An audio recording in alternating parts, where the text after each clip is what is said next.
Nagpaabot ng pasasalamat ang mga residenteng naapektuhan ng Bagyong Christine sa bayan ng Talisay at Laurel sa Batangas para sa tulong na inihatid ni Pangulong Ferdinand R. Marcos Jr. Ang detalye sa balitang pambansa ni Baby De Castro ng Philippine Information Agency, Calabarzon. Batid namin na hindi madaling maibsan ang sakit na inyong pinagdadaanan.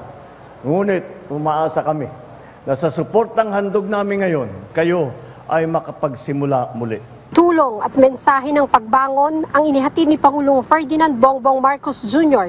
sa kanyang pagbisita sa mga bayan ng Talisay at Laurel sa Batangas nitong Lunes para sa mga nasalanta ng Bagyong Christine. Para kay Jomy Litimbas, malaking tulong ang Presidential Assistance at Housing Materials na ipinamahagi ni Pangulong Marcos para sa mga tulad niyang lubos na naapektuhan ng trahedya.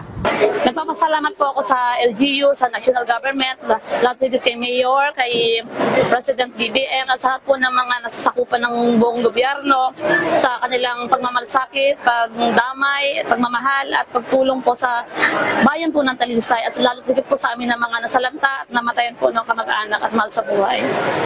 Hindi naman mapigilang maluha ni Delia Cagitla nang magpasalamat ito kay Pangulong Marcos para sa mga housing materials na natanggap nito sa pagbisita ng Pangulo. Aniya, makakatulong ito sa kanyang muling pagsisimula matapos ang paghagupit ng Bagyong Christine. Maraming salamat po lahat sa inyo na binigay ng tulong sa akin ni Marcos. Ako po si Delia Cagitla. Maraming salamat po sa binigay nila sa akin para makabuo huli kami ng bahay. Nadala ko lahat talaga aking bahay.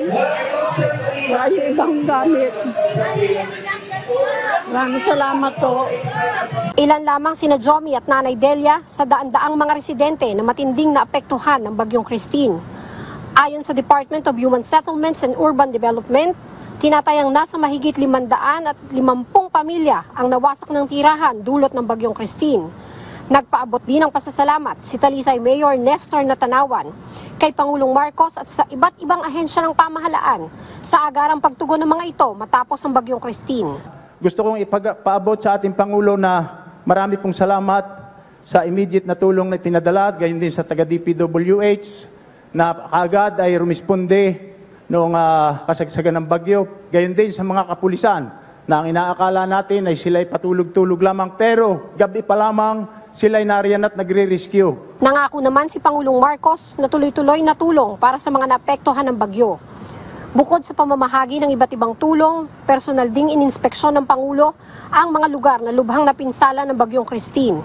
Pinangunahan din ni Pangulong Marcos ang Day of National Mourning sa Ground Zero sa Barangay Sampaloc sa Talisay, kung saan naganap ang landslide na kumitil ng 20 buhay. Sa pamamagitan ng pagtutulungan ng lokal na pamahalaan at iba't ibang ahensya ng gobyerno, may malaking pag-asa ang mga residente ng Talisay at Laurel sa Batangas na agad silang makabangon mula sa hagupit ng Bagyong Christine. Mula sa PIA Calabarzon, Baby De Castro, Balitang Pambansa.